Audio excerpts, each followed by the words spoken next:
Chapter 19. Vivian. The apartment was quiet. Too quiet. No distant music from the outer courtyard. No ceremonial drums. The celebration had ended with the sun. And yet, the silence inside still felt heavier than the fanfare that had filled the house for 7 days straight.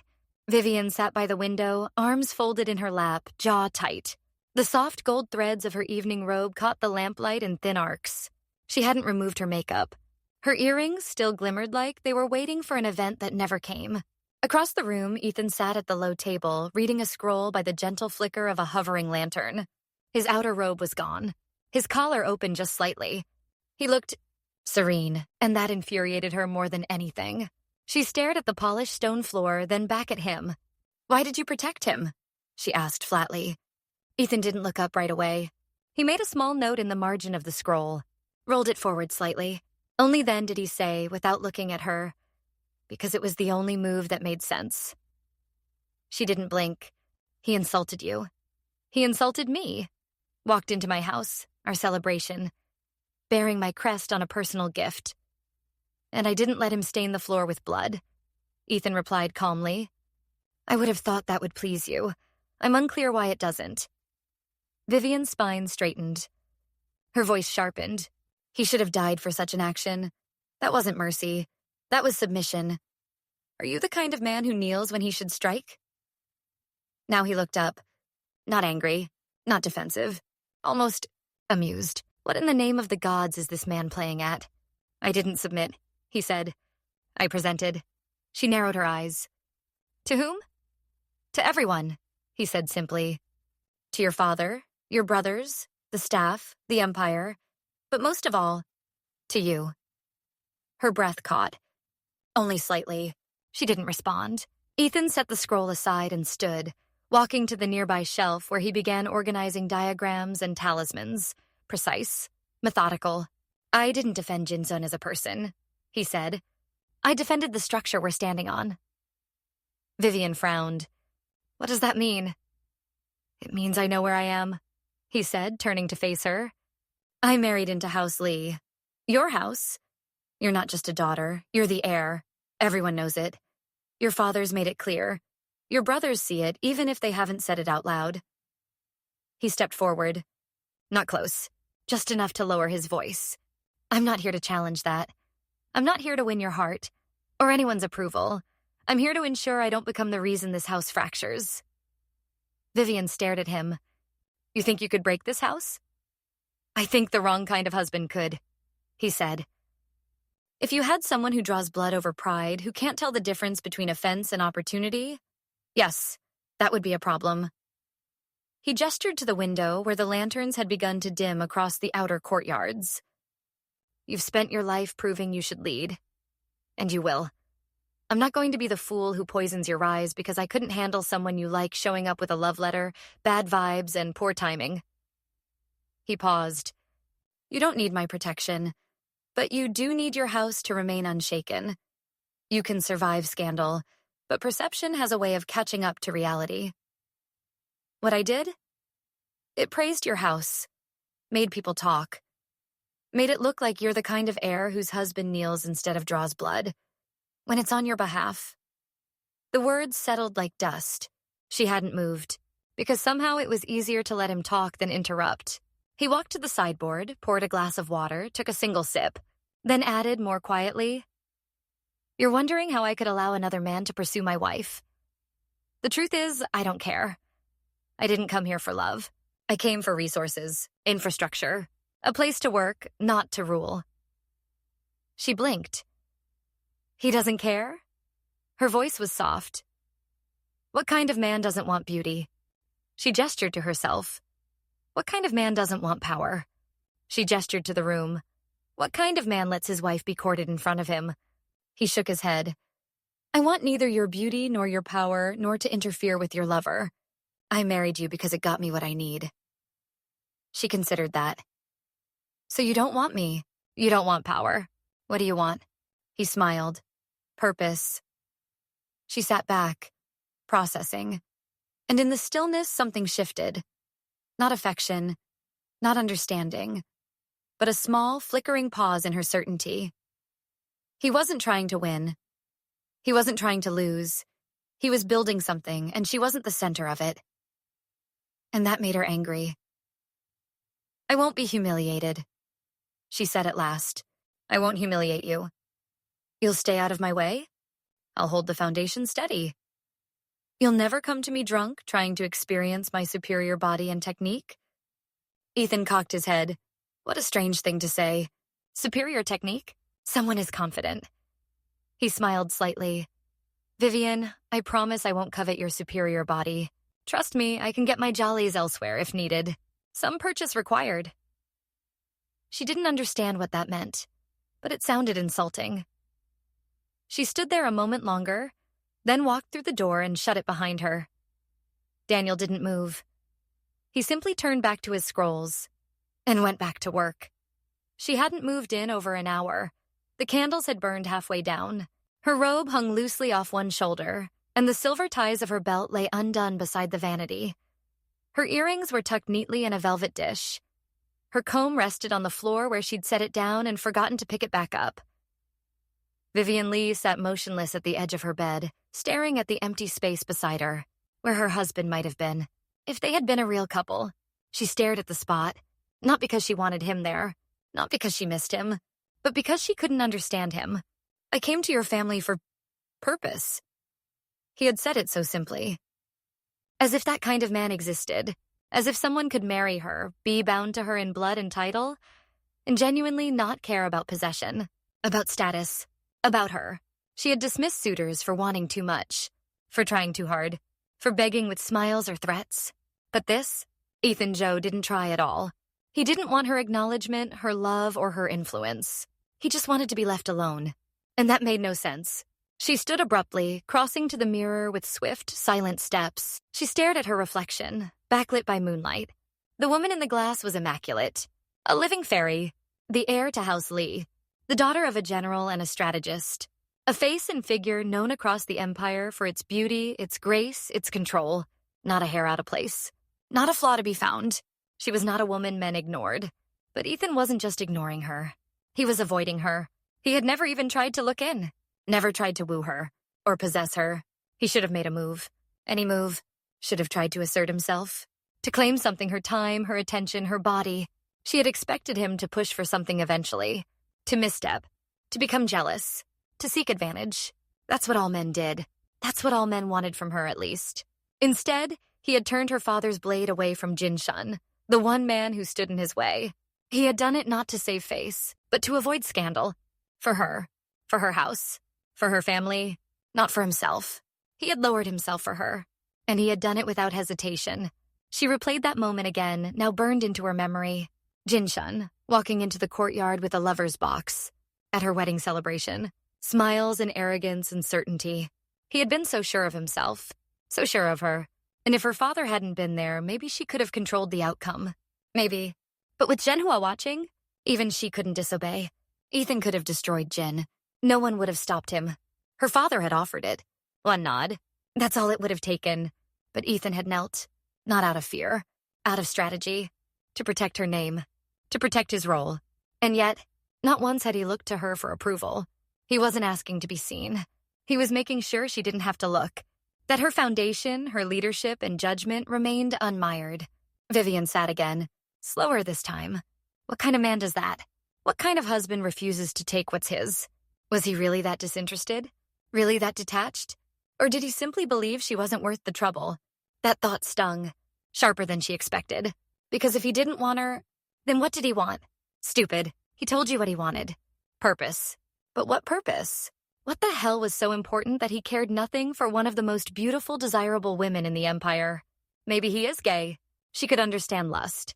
She could understand ambition. She could even respect the occasional need for political positioning. But he didn't want her body. Didn't want her favor. Didn't even seem to want a deeper claim to the house. He wanted space. Resources. A lab. A hall. A place to build what? Weapons? Technology? Legacy?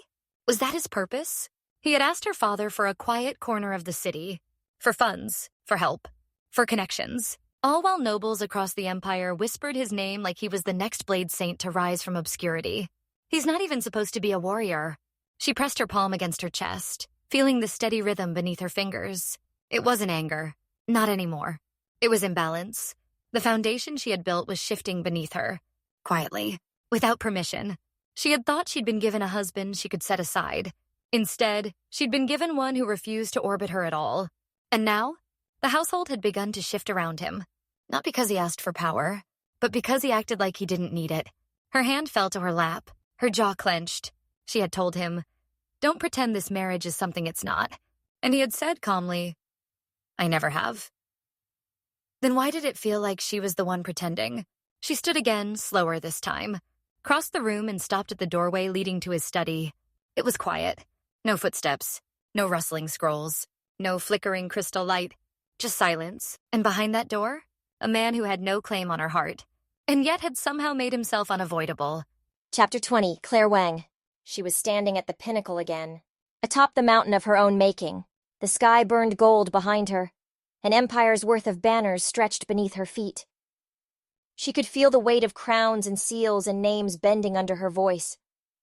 Before her, a man knelt, cowering, broken, still, kneeling, his head bowed, his shoulders heavy with silence, and she should have felt triumphant.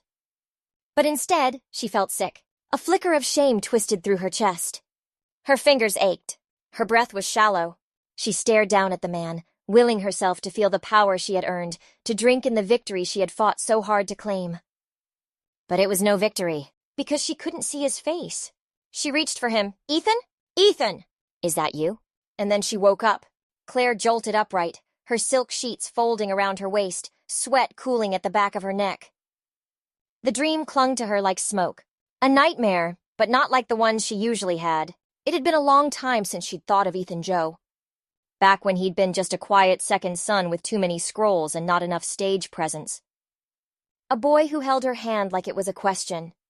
Who whispered dreams of changing bloodline cultivation itself. Who sketched theories late into the night while she dozed beside him. He had been working on the impossible. A compound. A tonic. A breakthrough that could purify magical cores and stabilize bloodline resonance across generations. Something that could rewrite inheritance compatibility, elevate sects, reshape dynasties. But the potion was only part of it. What Ethan had truly believed in, what had consumed him, was the framework.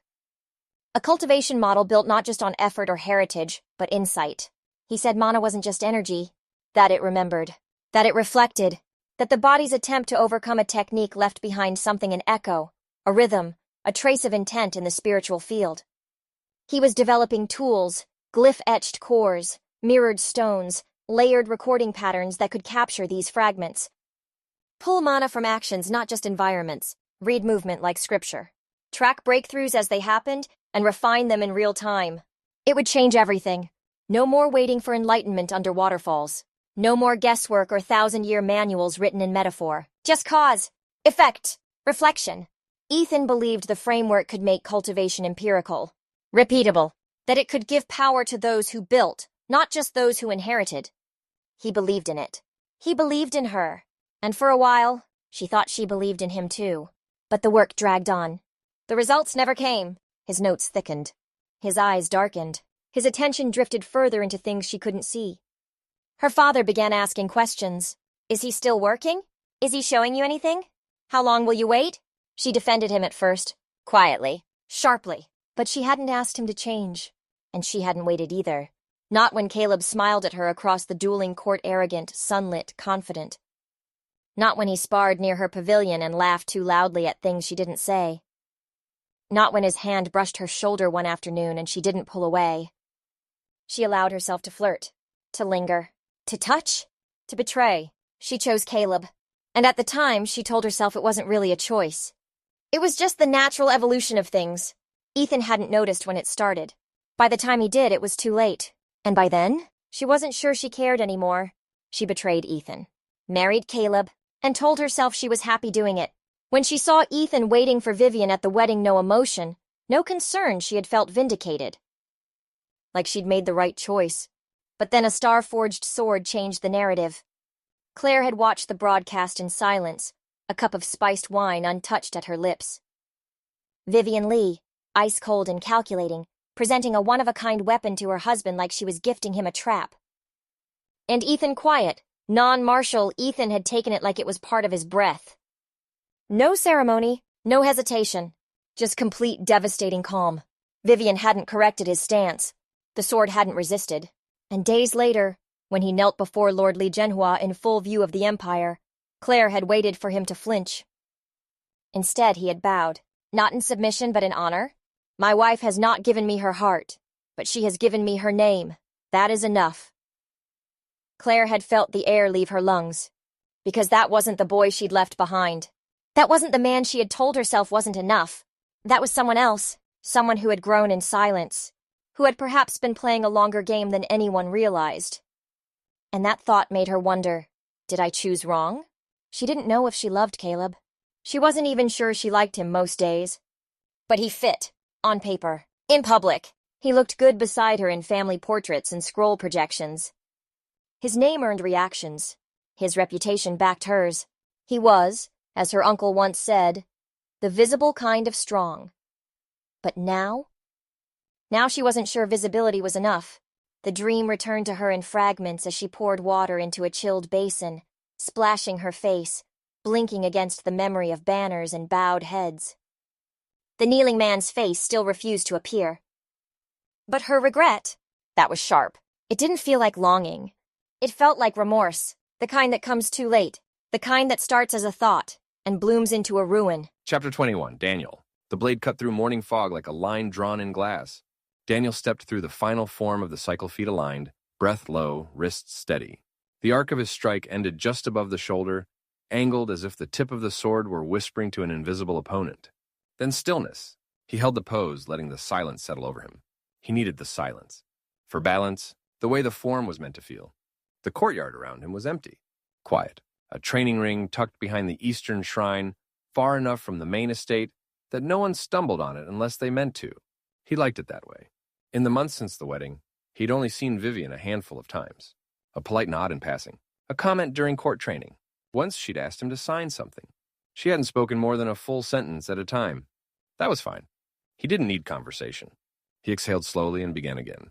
He was practicing sword forms, but they didn't start here. His foundation came from a different world. Kendo drills, Aido kata, and longsword hema footwork. Spacing, weight distribution, strike zones.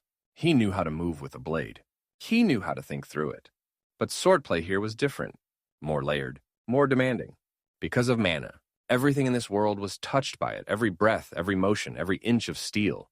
And while the fundamentals still applied angles, leverage, range, the presence of ambient power turned each movement into a kind of negotiation. He'd been trying to control it more deliberately lately. Mana wasn't like breath or muscle. It was like discovering a phantom limb, something he hadn't known he possessed, and now couldn't stop feeling. It responded to his focus, twitched with emotion, flickered when his form slipped. He returned to the cycle. Form 1, blade rising, feet parallel. Breath pulled in like fuel, exhaled like control. Form 2, rotate the hips. Inward step, widen the stance. Drop the center of mass, anchor the flow. Form 3, pivot. Not with force, with precision. Let tension coil and release without waste. It wasn't martial yet. Not in the way the Lee brothers fought. Not in the way Vivian moved when she was serious. This was foundation, preparation, a calibration between body and will. Back home, this would have been warm-up flow drills and cutting patterns. But here, the forms were more than repetition. They were resonance anchors, mana-tuning forks, alignment sequences for a system no one had ever written down cleanly. He could feel it, soft pulses running along his limbs when a movement landed just right, like a lock brushing against the edge of the correct key. Not turning, but trying. And yet it still wasn't enough. Daniel dropped low, pausing mid-rotation, one hand pressed flat to the stone. He closed his eyes. No interface, no digital overlay, no system chart or training metrics, just breath, and that phantom pressure in his blood that reminded him this wasn't the world he came from. And the rules? They were still being written. The sword hummed faintly at his side. Kingland's silence still unfamiliar, still temperamental, but not resisting him. In a way, it was beginning to respond to his will. His mana call. He stared at the dirt, frustrated. Sweat clung to his spine and his shoulder burned from the repetition. He had to say it aloud, even just to himself. I don't know what I'm doing, he muttered. The silence that followed didn't feel like a rebuke, just confirmation.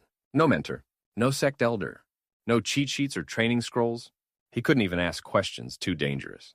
Too many eyes, too many assumptions waiting to be shattered. So he watched. He listened. And he trained. Eventually, Ethan stirred in the back of his mind. You're overcomplicating it. Daniel stood, stretched, reset his stance. No, I'm not. I'm underinformed. You've trained before. You know how to use a sword. Not like this. Daniel exhaled, adjusting his grip on Chinglin's silence. Back where I'm from, swords are used for sport. Discipline. Maybe self-defense if you're unlucky. But nobody fights with blades anymore. Not on battlefields. Ethan was silent for a moment, then, what do they fight with? Daniel hesitated, then smiled grimly. Firearms. Machines that launch metal projectiles at high speed. No mana. No chi, just powder, pressure, and impact. Think, a distant strike that can kill you before you see it coming. Ethan's pause was long. You're telling me people fight with invisible throwing weapons? Sort of. And this works? Very well. How do you defend against something you can't see? You don't. You hide. You plan. You hit first. That's why swordplay stopped being practical. You can't deflect a bullet with a stance. Ethan sounded slightly horrified and a little intrigued. Your world sounds like a nightmare. Daniel rolled his neck. It's just different. I used to think our world was more destructive, but now, with some of these upper-level cultivators, I'm not so sure. That's why I like it here. People still train with intent. Movement means something. So why are you struggling? Daniel looked at the sword. Because all my instincts are wrong. I know how to move with a blade, but not with mana. Not with whatever it is that makes a form mean something here. He tapped his chest. Back home, you swing a sword. It's momentum, angle, timing. Here, it's all of that and will. Energy, breath patterns, soul print resonance. I'm trying to learn a martial language with grammar I've never heard of. Then stop pretending it's the same language, Ethan said. Start treating it like translation, not memory. Daniel blinked. That wasn't a bad point. Still doesn't help me know what I'm doing. No, Ethan agreed. But it means you're not wrong for not knowing. And that's something... Daniel crouched again, letting his fingers skim the dirt. The sword lay beside him, quiet and still. It was a strange feeling, having so much knowledge in his body, and none of it translating. The sword was something he understood. Its logic was physical. It rewarded repetition and punished sloppiness. Every mistake had a sound, a shift in weight, a drag of edge against air. Magic, on the other hand, it was vague, shifting, weighted with expectations no one could fully explain. He knew there were techniques, martial paths, spiritual bursts, chi-infused strikes, but he didn't know how they worked. No one explained. And even when they tried, it was all buried in metaphor. He needed patterns. He needed clarity. Instead, he got whispers about intent and bloodline resonance and family manuals written in layered code no outsider could decrypt. He couldn't build off that. Not cleanly, not yet. He stood again, rolled his shoulders, reset his stance, started over and over and over until his muscles trembled, until his breath came harder, until the forms no longer looked like drills but movement with intent. By the time the sun cleared the treetops, he'd drawn the sword more than 200 times. No mana burst, no spellblade enhancement, no chi flare, just steel and breath and body. It would have to be enough, for now. Daniel trained for another hour. It felt good to move. Kept his mind off everything else. The truth was, faking indifference was harder than he let on. It wasn't like he wanted Vivian, but her indifference didn't come naturally to him. If he'd been back on his own world, he would have left. To hell with Vivian and her family. And yet, he kind of liked them. And deep down, he knew he couldn't leave. Not really. The setup was too staged for coincidence. He'd arrived in Ethan's body shortly after both Ethan and Caleb died, dropped here with a star-forged sword, into a marriage he couldn't prevent and a legacy he didn't choose. That wasn't random. It was cosmic. And if that wasn't a divine version of F around and find out, he didn't know what was. None of that mattered on the training yard. Foot, fist, blade. That he knew. That was familiar. He sat on the stone edge of the courtyard, arms resting on his knees, sweat clinging to his collarbone. His sword lay across his lap like a sleeping animal, still, quiet, and heavy. His breathing slowed, but his thoughts didn't. That was the problem. Always the problem. He could map movement, but not meaning. You're going to grind yourself into the dirt if you keep doing that, Ethan said from the back of his mind. It's not about mastery, Daniel replied. It's about calibration. You don't even know what you're calibrating against. Daniel smirked faintly. And that's what makes it interesting. A beat of silence. Then Ethan again, sharper this time. Why haven't you asked anyone about techniques? Daniel shrugged. Because I'm not an idiot. You're surrounded by martial prodigies. Exactly, Daniel said. Which means, if I ask the wrong question, someone starts wondering why I married into their house without understanding how their world works. So, you're training blind. Not blind, Daniel said. Just, unsupervised. Think of it as trial and error. Seems like a good way to get hurt. Daniel shrugged again. Ethan was quiet a moment, then added, the forms you're practicing, they're basic patterns. Good for balance and foundation. But they don't do anything unless they're paired with a technique. Daniel nodded. Oh, I figured. Techniques are more than movement. They're ritualized activation patterns. Breath, intent, muscle tension, spiritual alignment, mana application.